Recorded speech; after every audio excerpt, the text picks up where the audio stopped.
Our gospel for this Sunday comes to us from Matthew, the 10th chapter. Jesus said to the 12, "A disciple is not above the teacher, nor a slave above the master. It is enough for the disciple to be like the teacher, and the slave like the master. If they have called the master of the house Beelzebul, how much more will they malign those of his household? So have nothing to fear of them, for nothing is covered up that will not be uncovered, and nothing secret that will not become known. What I say to you in the dark, tell in the light, and what you hear whispered, proclaim from the housetops. Do not fear those who kill the body but cannot kill the soul. Rather fear him who can destroy both soul and body in hell. Are not 2 sparrows sold for a penny? Yet not one of them will fall to the ground apart from your Father, and even the hairs on your head are counted. So do not be afraid.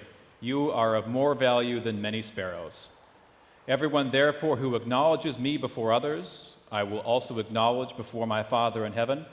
But whoever denies me before others, I will also deny before my Father in heaven. Do not think that I have come to bring peace to the earth. I have not come to bring peace, but a sword. For I have come to set man against his father, and a daughter against her mother, and a daughter-in-law against her mother-in-law. And one's foes will be members of one's own household. Whoever loves father or mother more than me is not worthy of me. And whoever loves son or daughter more than me is not worthy of me. And whoever does not take up the cross and follow me is not worthy of me. Those who find their life will lose it, and those who lose their life for my sake will find it." This is the gospel of our Lord. You may be seated, but I would like to invite the children forward. We got a couple kids, because I brought them to church today. Actually, Kara did. Hey, Thomas, where'd Ellie go? Hey, Ellie. How are you doing?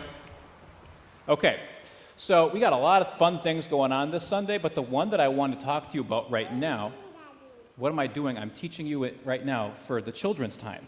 I'm talking to you when everybody in the church is listening. The thing that I want to talk to you about is something called confirmation. And a couple weeks ago, we had kids having their first communion. Remember that? They got their first communion. And I said that it was the middle of 3 things that we do in the life of somebody in the church before they're considered a full member. So the first thing we do, come with me. We do it all the way back here. And it's in this thing here. This is called a font. Okay, can you see what's the font? Ellie, I'm going to lift you up. Ellie, what is that? Water. Very good. That's water. And together with water and the word, we begin by saying that you are a child of God. Thomas Bixby, you are a child of God. Eleanor Bixby, you are a child of God. How'd that feel? You just remembered that you were baptized. The next thing we do is to take communion. That'll be something you guys will do soon. And then the last thing we do is called confirmation. Come on, Ellie. And confirmation is also known by another word, and that is the affirmation of baptism. And today, we're going to witness as 2 very special young people who I think are pretty darn cool, are going to get their confirmation. I'm still teaching you. That's what I'm doing, Ellie. Okay? And when they get their confirmation, they're going to have some really cool privileges, such as they get to vote whenever we have a voting matter. They are considered full members of the church, and the reason why is that at their confirmation, we all agree that they've learned enough and that they're mature enough to do those things and to say yes to whatever God might be calling for them to do in their lives. If you're getting your confirmation today, would you stand up right now? And can we give them a round of applause?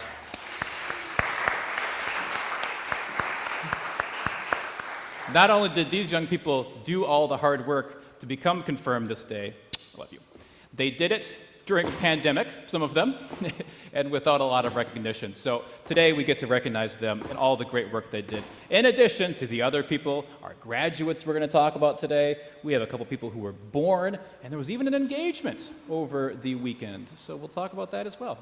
All right, you guys ready to talk about being a child of God, something you received at your baptism? If anybody asks you who I am,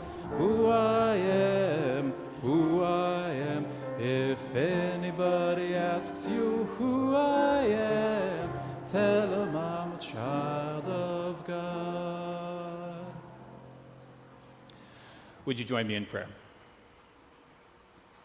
O Lord, may the meditations of my heart and the words of my mouth be acceptable to you, O Lord, my rock and my redeemer. Amen.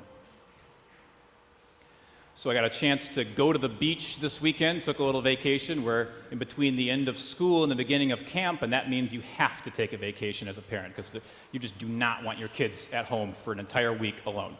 So we went to Rhode Island, and it was great. I picked up a little beach read to get there. Maybe you've read it before. It came out probably 3 decades ago now, but it was Ernest Gaines's A Lesson Before Dying. And it's a great book. If you haven't had a chance to read it, I will outline a little bit of the story, but not enough to spoil your enjoyment of it. The story starts with a robbery of a liquor store in which, this is in Jim Crow, Louisiana, both of the robbers and a store owner and another white patron are killed. The only person left there alive was a black man who happened to be in the wrong time at the wrong place, and he was arrested, and he was put on trial, and while the case wasn't very convincing that he had anything to do with the robbery or was any way connected to it, during that, the prosecutor called him a pig, called him a hog, and said that putting him to death would be just as easy as slaughtering one. And to the 12 white members of that jury in Jim Crow, Louisiana, that was convincing. And so he is sentenced to death. And that part of the story is immovable. From the first chapter, we know that this man will die, and nothing in the entire story has ever questioned that that is what's going to happen.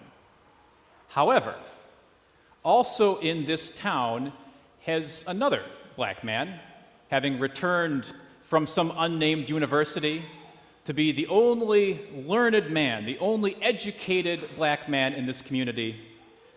And this man on death row's mom comes to him and says, "Before he dies, I want you to teach my son that he is not a pig, that he is not a hog, that he is a man, and that he will go to death knowing his humanity." It's a pretty powerful story. It's a pretty powerful setup. And one of the things that it reveals is our proclivity as human beings for categorical thinking. Indeed, it is really easy to call somebody something to ascertain that they're then a pig or that they're subhuman, and then to do whatever you want, because the ethics of that category are not the ethics of human beings any longer.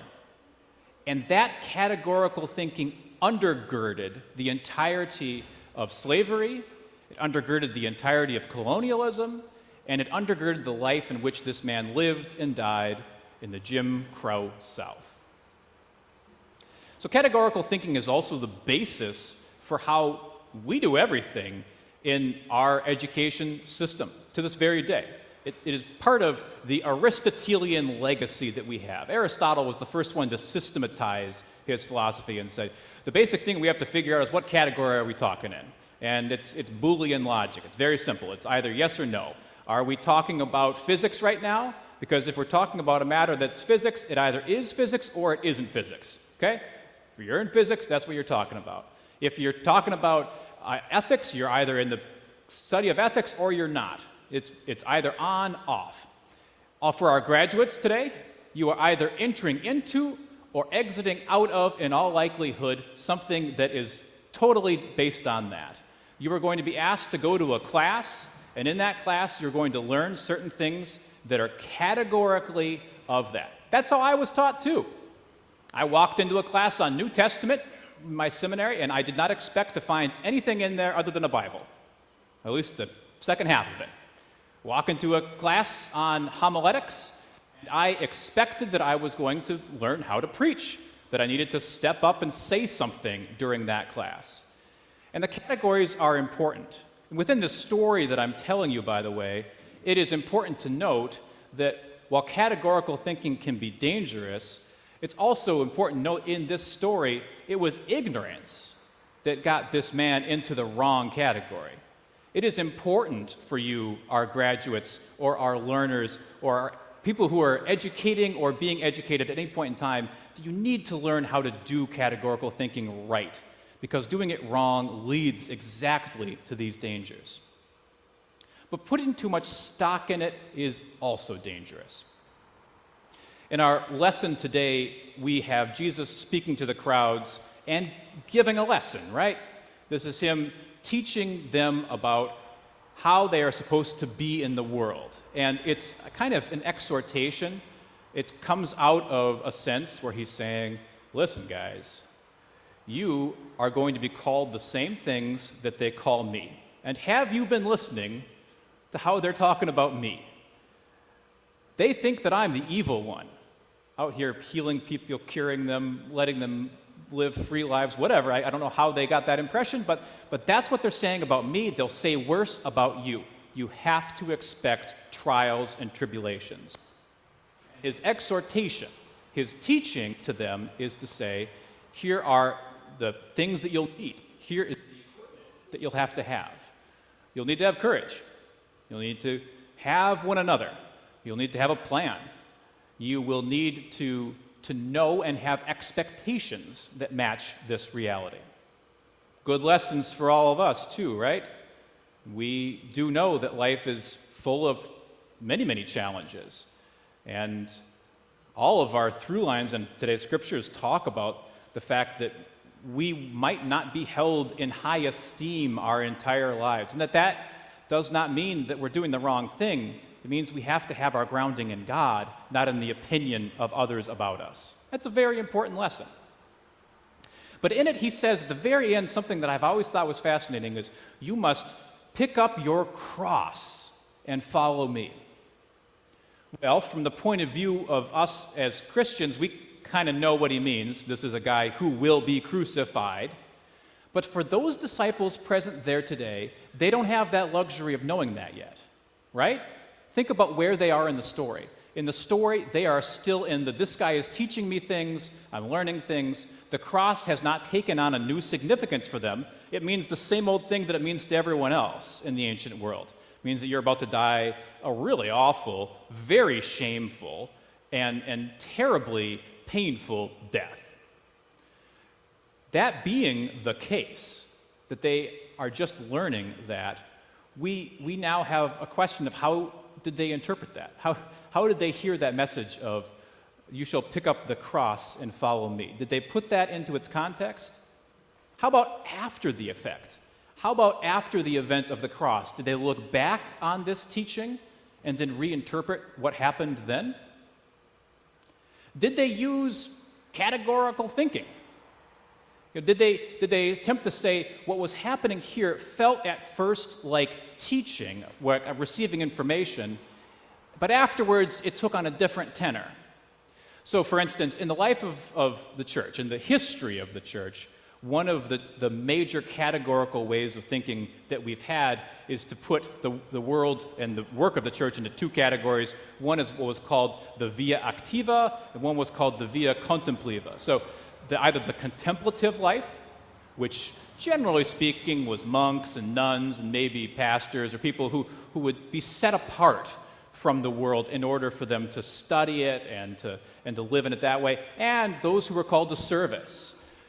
Folks who were out there building things, who were giving alms and being with the sick. Those were the two ways of doing Christianity, and there was always a kind of unspoken or very much spoken battle between the two of them. But which one was right? Which one was the better Christian life to live?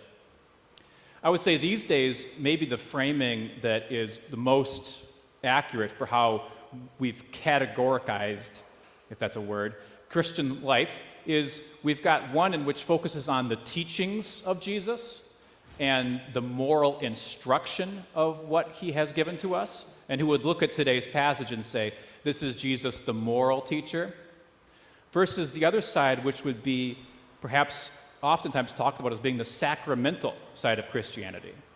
The side that says the main focus of my job on every Sunday is to communicate to you peace and the fact that it's done for you, that the cross has accomplished your salvation, so just relax. You're about to have a meal with Jesus. You're about to remember your baptism. You don't need to do anything. I think that either or, which is the basis of which categorical thinking works, is a false dichotomy. I think that we can't possibly separate ourselves into one of two camps and fight on that thing. And this is not just an immaterial question for Lutherans, by the way, too.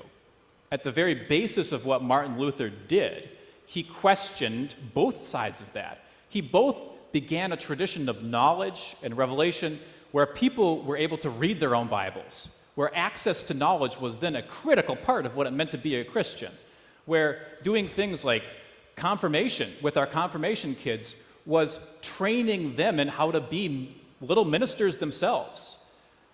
And then on the other hand, Luther was absolutely all about reopening the table, reopening the means of grace to those who somehow thought that they had to earn it and that they were never gonna be able to earn it in their lifetimes or through anything that they would do or know or say or feel. We have to find a way to get out of this either-or kind of thinking and put back together and bridge a unified Christianity that both sees that there is room for us to be active participants in and to receive Jesus as he wanted to, as a teacher, and also to know that fundamentally we are saved apart from our works, that we are whole. And I'm not going to do that in one sermon. In fact, I'm going to tell you right now, this is the kickoff. That putting things back together project is a big one. It's absolutely critical. I think it's going to take me all summer.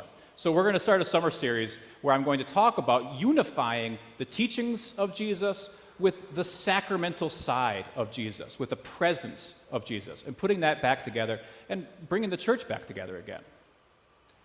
In the story that I read at the beach, this story about a lesson before dying, the other character, one of the other major characters who's involved is a preacher. And he is not educated in the same way, although he gives a great speech at one point in time about what it means to be educated about folks, what it means to know something about people's lives, and what it actually is that's going on that has nothing to do with university learning, has nothing to do with Aristotle, has nothing to do with categories, but has everything to do with the messy business of getting through existence. He has kind of a tussle with this guy, this educated guy, over a radio that he brings into death row and gives to a man that is going to die. A radio that is actually, in many ways, the first gift that this guy has ever received as a human being with some worth. It opens up to him a world, and he stops thinking about himself as a pig because of this radio. He starts to think of himself as being somebody who appreciates music the way a pig can't, somebody who has an interior life, who has a humanity the way that no hog does, and that what's going to happen to him is going to be more than just a slaughter. It was going to be a death with dignity, the dignity that only he could impart upon it. And yeah, this minister didn't like that radio very much, but he kind of comes around in the end. And ultimately, there's this revelation that both of these figures needed to be present. Both this idea and unified together, that we are worthy of considering ourselves human beings. We can be reached through our intellect. We are absolutely looking for worth here on planet Earth, and ultimately beyond what anyone can do to us. We have an independent worth as children of God. And whether or not they don't recognize it here that we are humans, God will never not recognize you as a child of God. Thanks be to God for this and for everything that he has poured out into our lives.